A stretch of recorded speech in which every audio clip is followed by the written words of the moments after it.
ملت اسلامیہ، السلام علیکم ورحمۃ اللہ وبرکاتہ۔ برادران وطن، آداب و احترام و دلی ہمدردی کی بنا پر میں آپ کو ایسے وقت میں جب پورا عالم انسان تڑپ رہا ہے، بلک رہا ہے، حکومتیں بے بس نظر آ رہی ہیں یہ کرونا وائرس کی وجہ سے کہ ایسی بیماری ہے جو پوری حکومتوں کو، پوری انسانیت کو ہلا کر رکھ دیا۔ ہر جگہ پر حکومتیں بے بس نظر آ رہی ہیں۔ جو دنیا کی سپر طاقتیں اپنے طاقت کی بنا پر دنیا میں نمبر 1 پر کہلاتی تھیں، آج وہی طاقتیں اس مہلک، اس وبا کی وجہ سے لاچار، بے بس ہو چکی ہے۔ ہمارا ملک جس کی آبادی 1 ارب 25 کروڑ کے قریب ہے، ہماری حکومت اور حکومت کے انتظامیہ، عدلیہ، فورس اس بیماری کی وجہ سے دن رات بے چینی میں مبتلا ہے۔ ماتحت آفیسران اپنی حکومت کے ہر قوانین کو منوانے کے لیے ہر ممکن کوشش کر رہے ہیں، اس کے باوجود بیماری کا خاتمہ نظر ہوتا ہوا نظر نہیں آ رہا۔ حکومتیں انتظامیہ اپنا کام کر رہی ہے، کرتی رہے گی،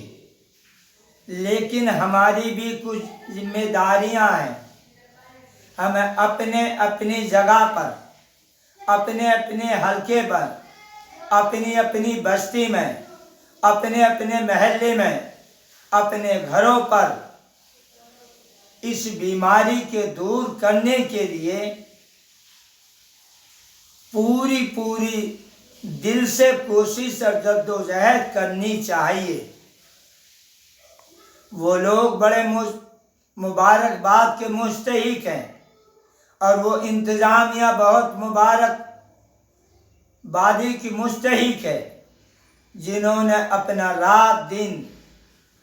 اس وبا سے بچانے کے لیے، حکومت کس کی وجہ سے نہیں، انسانی ہمدردی کی بنا پر اپنے عیش و آرام کو قربان کر کے عیش و آرام کو بالائے طاق رکھ دیا ہے۔ مجھے یہ کہنے میں ذرا برابر بھی ہچکچاہٹ نہیں ہے۔ ہمارے علاقے، ہمارے سرکل کے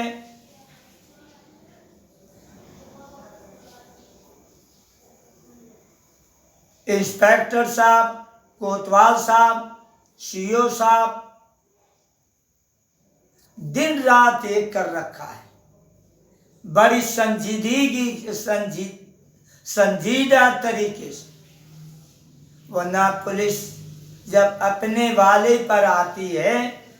تو وہ سنجیدگی کو بعض وقت بالائے طاق رکھ دیتی ہے،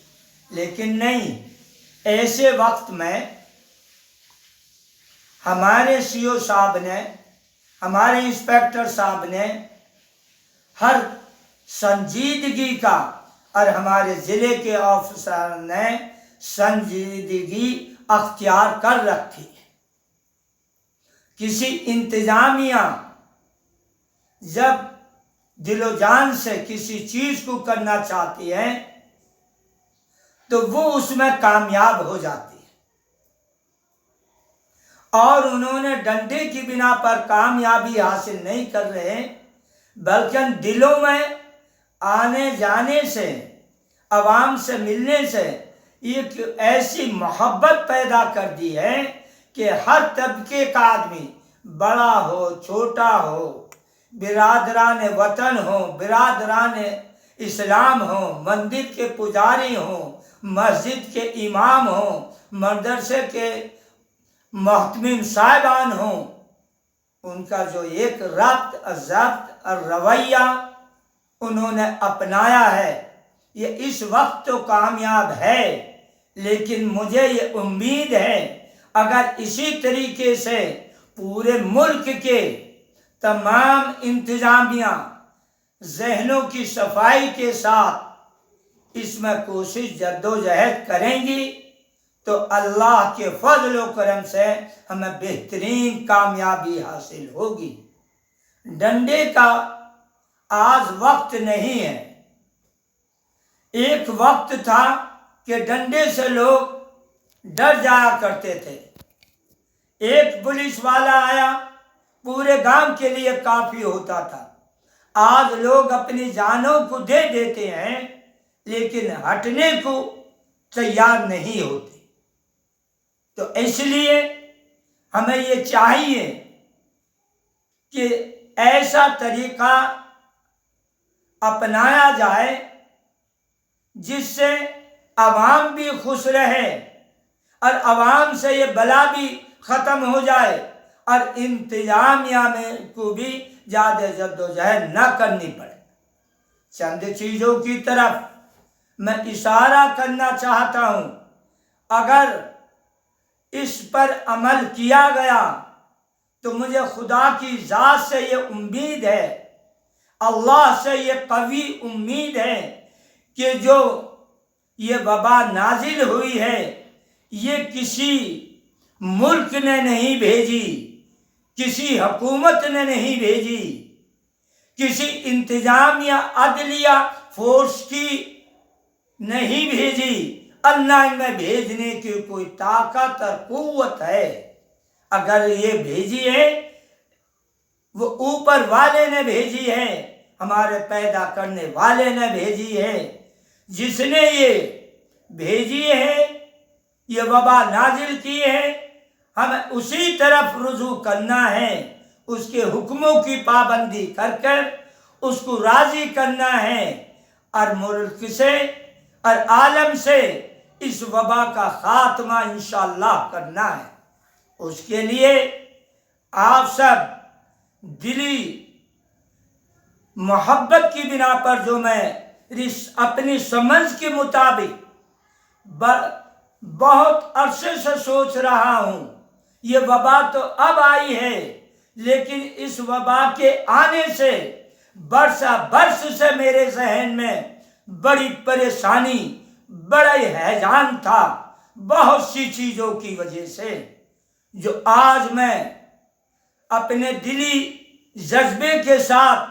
اور انسانی ہمدردی کے ساتھ آپ تک یہ بات پہنچا رہا ہوں۔ خدا کرے کہ آپ اس پر عمل کریں اور مجھ کو بھی اور میرے احباب دوستوں کو بھی اور میری نسلوں کو بھی اللہ اس پر عمل کی توفیق عطا فرمائے۔ اللہ کی توفیق کے بغیر کچھ نہیں ہو سکتا۔ رب کریم جو یہ وبا دور کرنے والا ہے، جن چیزوں کو میں آپ سے اشارہ کر رہا ہوں، آپ زنا سے توبہ کریں، سود لینے سے توبہ کریں، شراب پانی کی طریقے سے پی کر اپنی اولاد، اپنی بیٹیاں، اپنی گھر کی عورتوں پر جو ظلم ہو رہا ہے اس کو بند کریں۔ اسی طریقے سے چغل خوری جو اتنی مہلک خطرناک چیز ہے جس سے قتل کے دروازے کھلتے ہیں، درختوں سے پھل ٹوٹ کر گرتے ہیں، جانور بانجھ ہوتے ہیں، عورتیں بانجھ ہوتی ہیں، پھلوں کے ذائقے ختم ہوتے ہیں۔ اس وبا سے، چغل خوری سے عہد و پیمان کریں، ناحق مال کھانے سے پرہیز کریں۔ حلال کھانے کی جو تاثیر ہے وہ الگ ہے، حرام کھانے کی تاثیر سے حرام کی طرف دل مائل ہوگا، اور حلال کھانے کی بنا پر اچھے اعمال کی توفیق ہوگی۔ ہم اپنے آنکھوں کو اگر پاک رکھیں گے تو ہمارا دل پاک ہو جائے گا، اور دل پاک رہے گا تو جسم کا ہر حصہ پاک رہے گا۔ آج مائیں، بہنیں، بیٹی، کیا وہ شہروں میں ہوں،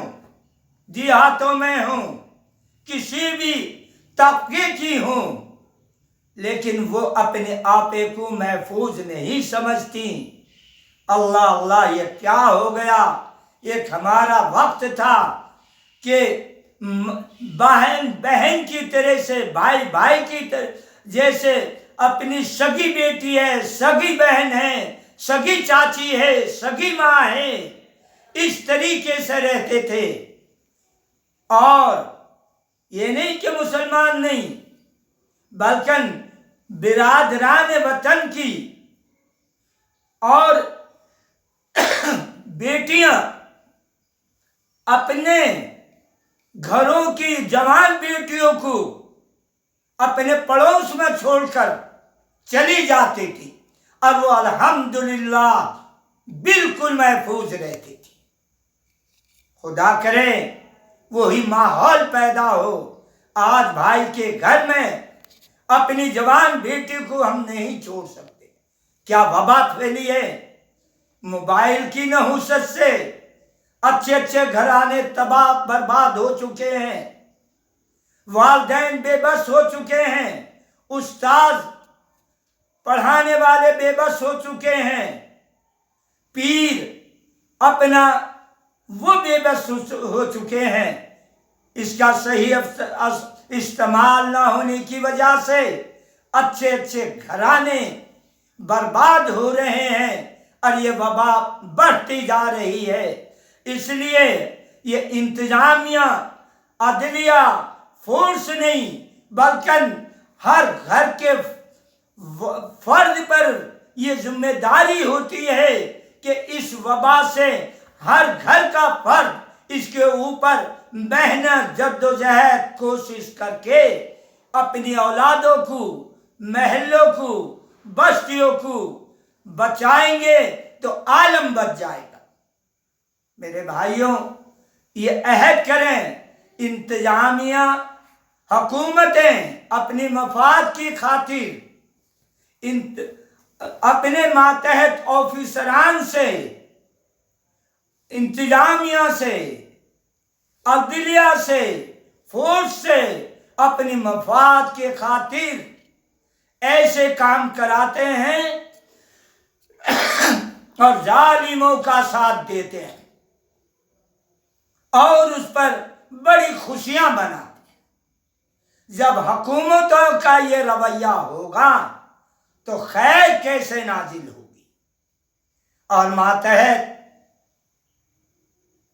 ظالم کا ساتھ دیتی ہیں حکومتیں، مظلوم کو نظر انداز کر دیتی ہیں، حالانکہ مظلوموں کو ساتھ دینا چاہیے اور ان کی مدد اور نصرت کرنا چاہیے۔ فیض عدلیہ اور انتظامیہ، فورس، دیانت سے ہٹ کر اگر لالچ میں یا حکومتوں کے پریشر میں آ کر اگر فیصلے کریں گے تو یہ وبائیں بڑھیں گی، ختم نہیں ہو سکتی۔ ہاں، انہیں اوپر والے پر بھروسہ کرنا ہوگا کہ ہمارا رزاق، ہمارا پالنہارا، جس نے ہمیں یہ ذہن دیا ہے، اس منزل پہ پہنچایا ہے، وہ ہمارا پیدا کرنے والا ہے۔ ہم اسی کے حکم کی پابندی کریں تو انشاءاللہ ضرور یہ وبائیں دور ہوں گی اور معاشرے میں بھی اچھے پیغامات جائیں گے۔ آج پوری دنیا کا حال دیکھ لیجئے، کہنے کی بات نہیں ہے۔ ہم کسی ملک کے اوپر، کسی حکومت کے اوپر کسی کو نشانہ نہیں بنا رہے۔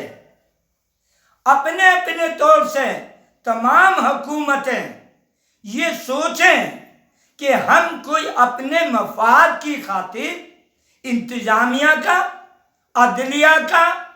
فورس کا غلط استعمال تو نہیں کر رہے ہیں، پریشر ڈال تو۔ حالانکہ مجھے ایسے ثبوت جو اس وقت کہنے کے قابل نہیں ہیں، ایسے آفیسران ہیں کہ وہ کڑتے ہیں، روتے ہیں، تڑپتے ہیں۔ جب پریشر ان پر ڈالا جاتا ہے، ان کے دل کی آواز اس کام کے کرنے کے لیے تیار نہیں ہوتی، لیکن کسی بنا پر مجبور کر کر ان سے وہ کام لیا جاتا ہے۔ ایسے بہت سے ہو سکتا ہے، میں اپنی سمجھ کے اعتبار سے، اپنی سوچ کے اعتبار سے یہ بات پہنچا رہا ہوں۔ اللہ تعالیٰ اپنے فضل و کرم سے تمام انسانوں کے قلوب کے اندر پاکیزگی عطا فرمائے۔ اوپر والا پاک ہے اور وہ پاکوں کو پسند کرتا ہے، اس لیے میں دل سے دعا کرتا ہوں، رب کریم ہم سب کو، پوری امت کو، اے پاک ذات، اے ہمارے پیدا کرنے والے، ہمارا پیدا کرنے والا ایک ہے اور ہم سب ایک کی اولاد ہیں، ہماری ماں باپ ایک ہیں، ہم اس کے تمام دنیا میں پھیلے ہوئے انسان ہیں۔ ہمیں ایک رہنا ہے ایسے وقت میں جبکہ وبائیں پھیل رہی ہیں، یہ اپنے سباب پر ہیں۔ آج بھی کچھ لوگوں کے ذہنوں میں غلط زبانوں پر غلط پروپیگنڈے ہیں، کسی کی طرف منسوب کر دیتے ہیں۔ منسوب کرنا یہ غلط ہے، بہت بڑی ناسمجھی نادانی ہے۔ ہمیں اپنے قلب کو صاف کرنا چاہیے اور کسی پر انگلی اٹھانے سے پہلے اپنے گریبانوں کو جھانکنا چاہیے۔ سب سے بہتر انسان، سب سے اعلیٰ آفیسران، سب سے اعلیٰ عدلیہ، سب سے اعلیٰ فورس وہ ہے کہ اپنی کمی، اپنی گندگی، اپنی برائیوں کو ہمہ وقت اپنی نظروں سے جدا نہ ہونے دے اور دوسرے کی بھلائیوں کو جو اپنے آنکھوں سے جدا نہ ہونے۔ اگر دوسرے کی بھلائی آپ کے سامنے رہیں گی اور اپنی برائیوں پر نظر رہے گی تو آپ آگے بڑھتے چلے جائیں گے اور آپ کا کوئی مقابلہ نہیں کر سکے گا۔ اور خدا نہ کرے اپنی تمام برائیاں، خامیاں، ظلم آپ کو نظر نہیں آتا اور دوسروں کو قدم قدم پر آپ ظالم اور برا کہیں گے تو اس کا نتائج اچھے ثابت نہیں ہوں گے۔ کہنے کے لیے وقت نہیں ہے، اگر عمل کر لیا جائے یہی بہت کچھ کافی ہے۔ میں اپنے آنے والی بیٹے کے بہو کے ساتھ اپنی بیٹیوں جیسا سلوک کریں، اور آنے والی بہو اپنی ماں باپ نندوں کے ساتھ بہن جیسا معاملہ کرے، تو انشاءاللہ ہر گھر میں ایک رونق، ایک روشنی، ایک محبت کا چراغ چمکتا رہے گا۔ اور جن گھروں میں اس کے برعکس ہیں، آنے والی بیٹی کے ساتھ ساس یا سسر یا نند ظلم کرتے ہیں، تو وہ خود ظلم کے شکار ہوتے بھی ہیں۔ ان کے ساتھ بھی جو جیسا کرے گا ویسا ہی بھرے گا۔ تو میری آپ سے یہ گزارش ہے، آنے والی بیٹیاں بھی اپنا اس کا سب سے زیادہ خیال کریں کہ اپنے والد والدہ اور بہنوں جیسا سب کے ساتھ سلوک کریں، اپنے کردار کو، اپنے اخلاق کو اور اپنی محبت کو ان کے دلوں میں پیوست فرمائیں۔ اگر کسی کی، میں نے اکثر سنا ہے کہ میری جیسی دلہن نہیں آئی ہے، وہ دلہن کا مطلب یہ ہے کہ بیٹے کی جو آئی ہے، بہو آئی ہے، وہ اچھے کردار کی ہے، اچھے اخلاق کی ہے، وہ مجھے ماں مانتی ہے، سسر کو باپ مانتی ہے، نندوں کو بہن مانتی ہے، اور قدم قدم پر اپنے عیش و آرام کو قربان کر کر ان کی ہر طرح کی ناز و برداری اٹھا کر ان کا دل جیت لیتی ہے۔ اللہ تعالیٰ تمام بیٹیوں کے اندر یہ چیز پیدا فرمائے، اور بیٹیوں کو رب کریم اپنے جسموں کی خود حفاظت کرنے کی اللہ توفیق عطا فرمائے۔ جب آپ خود اپنے جسموں کی اخلاق کردار کی پیکار بنیں گی، میں قسم کھا کر کہہ سکتا ہوں کسی ماں کے لال کی یہ ہمت نہیں ہے کہ آپ کی طرف کو نظر بھر کے دیکھ، اور نظر بھر کے دیکھنا بھی نہیں چاہیے۔ حالانکہ یہ مرض میرے شیخ علامہ زکریا صاحب جو عالم دنیا کے بہت بڑے عالم اللہ والے گزرے ہیں، انہوں نے فرمایا تھا، لکھا بھی ہے ام الامراض ایک کتاب میں، یہ تو مرض 70 سال کے بوڑھے بڑھیا میں بھی پایا جاتا ہے۔ تو اس لیے بوڑھے بھی اور بڑھے بھی اور جوان بھی اپنے گریبانوں میں دیکھ کر اپنی آنکھوں کو، اپنے ذہنوں کو پاک کر کے اپنے جسم کی حفاظت کریں۔ رب کریم ہم دل سے دعا کرتے ہیں، یا اللہ یہ عذاب اس وقت جو پورے عالم کو اپنی چپیٹ میں لے لیا، اور اے رب کریم ہم سب کو تو نے پیدا کیا ہے، تو نے پرورش کی ہے، تو ہی پرورش کرے گا، آئے تو ہی ہمیں تندرستی دے گا، اور تو ہی بیماری دیتا ہے، سب کچھ تیرے قبضے میں ہے، یہ بیماری بھی دور کرنا تیرے قبضے میں ہے۔ اے رب کریم ہمارے علاقے سے، ہمارے ضلع صوبے سے، ہمارے ملک اور عالم سے اس وبا کو ہمیشہ کے لیے دور فرما، آنے والی بلاؤں سے، مصیبتوں سے، پریشانیوں سے پورے عالم کے ہر فرد کی حفاظت فرما، گھروں کے اندر سکون کی فضا پیدا فرما۔ یا اللہ تو اگر کسی کو